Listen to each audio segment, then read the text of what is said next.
Are you Satoru Gojo because you are the strongest? Or are you the strongest because you are Satoru Gojo? These are the words that define Satoru Gojo's existence.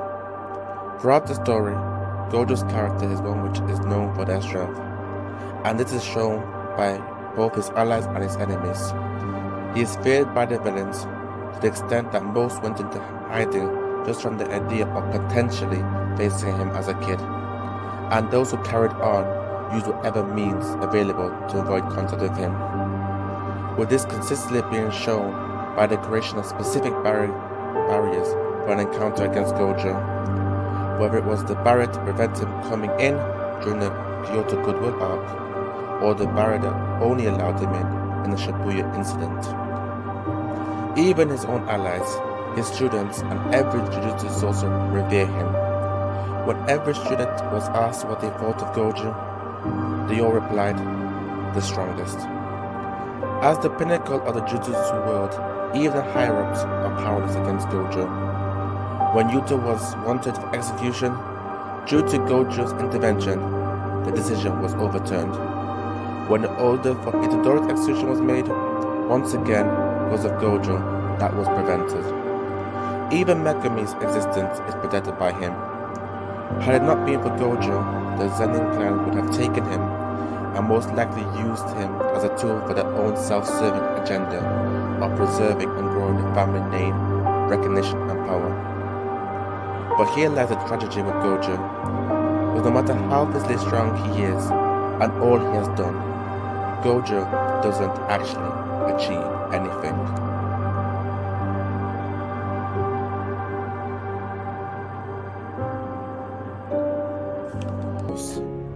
As such, they truly cut deep because they challenge Gojo's inner self and the person who he really is. If his battle against Toji was Gojo's first physical loss, surely after, this would be his first mental loss as it attacks his character. It forces him to confront another battle he had always been fighting but didn't realize. The battle against his own loneliness, created by his overwhelming strength, which he ultimately loses in. Geto, before instance, was the one person that Gojo considered equal, shown by their line, "We're the strongest." Contrast that to after becoming the strongest. As a plural, we, he is happy and smiling. There is genuine joy from Gojo, but when he alone becomes the strongest, that smile is lost. Before, simple things like going on missions, goofing up at school, and playing basketball made him smile. But then after, you could only see him when he's dominating his opponents with his strength, as he humiliates Jogo after their first match and absolutely annihilates Hanami in Shibuya.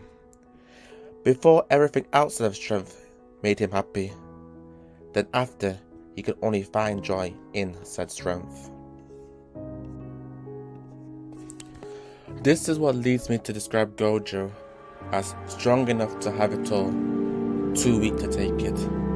That no matter how strong you are, it is evidently meaningless when you can't do what your heart truly desires the most. Gojo's Kursenik is the embodiment of this, limitless and infinity. While he considered the strongest technique, allows Gojo to protect himself from all attacking forces so no one can harm him. After tasting defeat, this ushers Gojo's resolve into increasing his strength to the point he can use it subconsciously. As I believe this is the manifestation of Gojo fully accepting that not only is he the strongest, he has to stay the strongest at all times.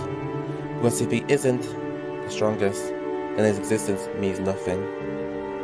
But this comes with the cost of the isolation and the loneliness that he has always been fighting his entire life. At the same way infinity creates an impenetrable barrier from opposing forces, it creates a barrier for the people he cares for the most. Just like the enemies can't physically touch, harm him, his allies cannot emotionally be in touch with him either, but they simply cannot understand what it means to be the Satoru Gojo.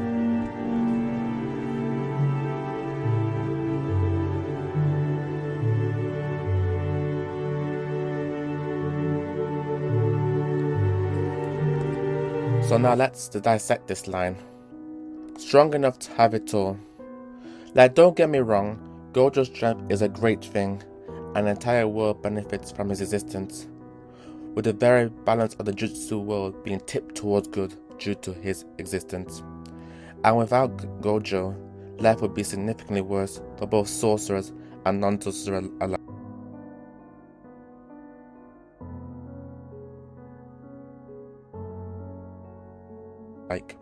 With an untold number of arising deaths.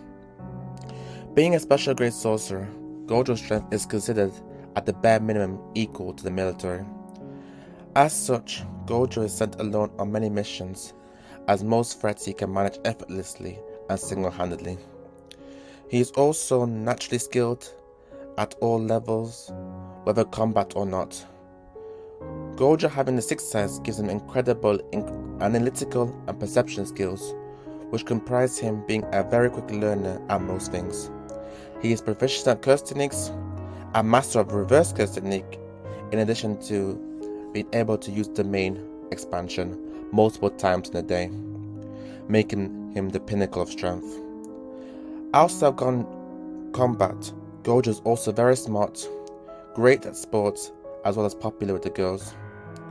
So at an outside glance, it's understandable to think Gojo's life is perfect, but here lies the flaws with this kind of existence. Too weak to take it. Going back to the hidden inventory arc, after the fight between Toji, Gojo meets Geto again for the first time at the Star religious group's base. Gojo asks Geto if he should kill all the cult worshippers. With his strength, such a task would be effortless, and no one would be able to stop him, nor reprimand him for such actions. But Geto tells him that there is no point, as they would be disbanded soon anyways. I believe this question is one he entrusts to his friend to answer, as whatever action he would take, he would know his best friend would still be with him and support him. And this is someone who he would not want to lose. It is impossible to truly know what had Gojo not asked Geto what he would have actually done.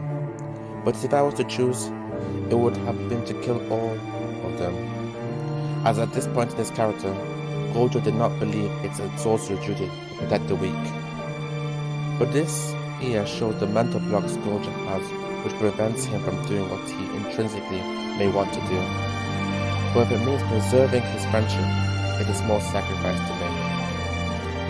This continues on at the crossroads of his destiny with Geto. After killing all non-sorcerers at the village, Geto is now branded a criminal in the Jujutsu world, and it is here Geto proposes the idea of killing all non-sorcerers to end the creation of cursed spirits. In response, Gojo tells Geto to give up on the idea of killing all non-sorcerers. Gojo says, "You're going to kill all non-sorcerers and create a world of Jujutsu sorcerers only? You know that's impossible." To which Geto rebukes. Geto states, "How arrogant. You could do it too yourself, Satoru. Yet you tried to convince someone else that it is impossible to do something that is possible for you." Leading to the iconic line, "Are you Satoru Gojo because you're the strongest? Or are you the strongest because you are Satoru Gojo?" Gojo being the strongest, he is capable of doing anything, but here what he wants to do is appeal to his friend through his words, however he fails. Geto is walking away, he momentarily attempts to attack Geto, resulting back to his own powerless strength that he had used to solve all problems before. But he stops himself, realizing how powerless he is in this moment to save his friend, the person who means the most to him, the one who kept him from being alone, showing truly how weak mentally Gojo is. Writer John Kabat-Zinn explains, "If you're a strong-willed and accomplished person, you may often give the impression he casually messes about with one being a sukuna, completely disrespects Gojo and insults him, calling him weak, strong man to Jujutsu sorcerer high-ups, and mercilessly destroys him."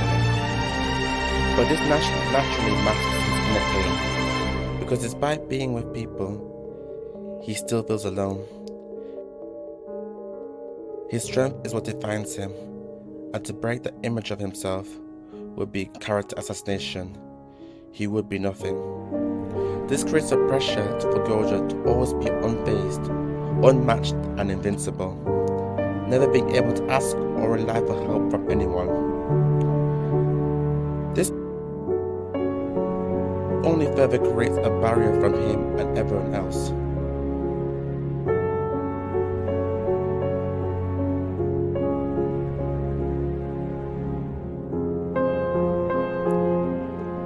However, Kabat-Zinn explains, if you are truly strong, there is little need to emphasize it to yourself or to others, but you'll be content within yourself.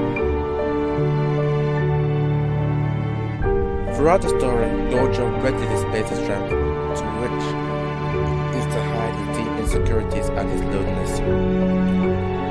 Gojo's true goal is to change the entire Jujutsu world and help the students create a society where the powerless wouldn't be trampled upon or be discarded, which is a complete reversal of his own belief due to having a change of heart from Geto and experiencing abandonment from him.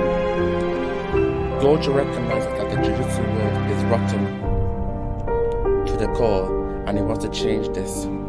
He ponders how he could easily kill the higher-ups since he is just that strong. However, this solution would not be sustainable and only perpetuate that the strong enforce their power over others. This creates a dilemma that he is strong, but the type of strength he has cannot resolve or change anything, and therefore he is actually weak.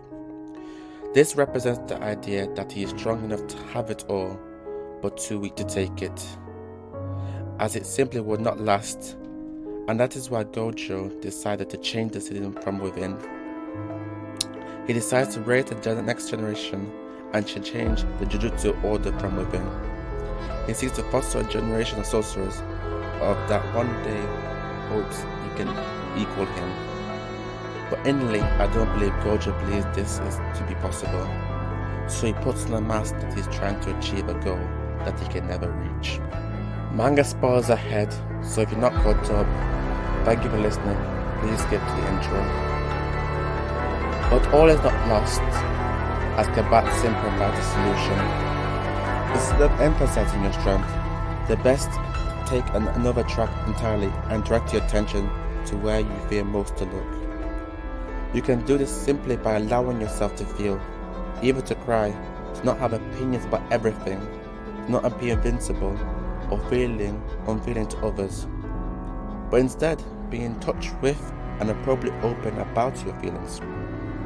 But what looks like weakness is actually where strength lies, and what looks like strength is often weakness, an attempt to cover up fear. This is an act or facade, however convincing it may appear to others or even yourself. Following his battle with Sukuna, Gojo is killed, and we see him at the new crossroads of destiny, of what direction to go. In the afterlife, Gojo reunites with Geto and is able to confide in his old friend again, allowing him to openly express his feelings. No facade, just his unfiltered thoughts, something he hasn't done for a very long time.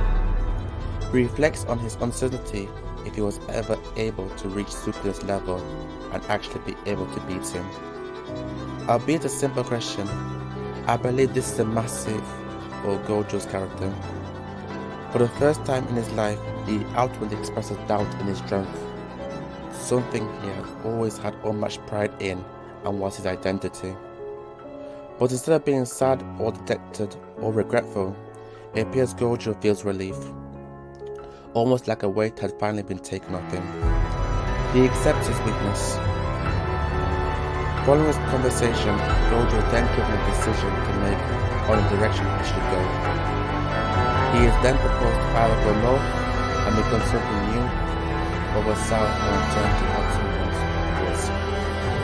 I believe Gojo will choose north and be reborn. Finding conflict in his weakness, Gojo will no longer be bound by his strength of image of strength that he had been burdened that he had carried his whole life. And my prediction is that he will lose his infinity and get a brand new power to reflect this change. And despite losing infinity, which is strength, he will finally be able to have what he truly wants all around. The camaraderie and the feeling of belonging.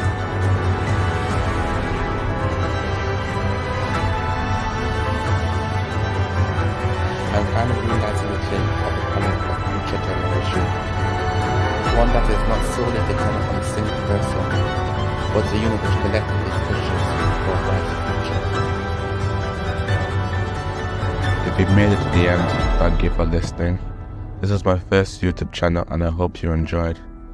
This channel will all be about video analysis of characters and themes and just other things I enjoy about anime and other related series and the lessons that we can take part and learn from. Hope you enjoyed.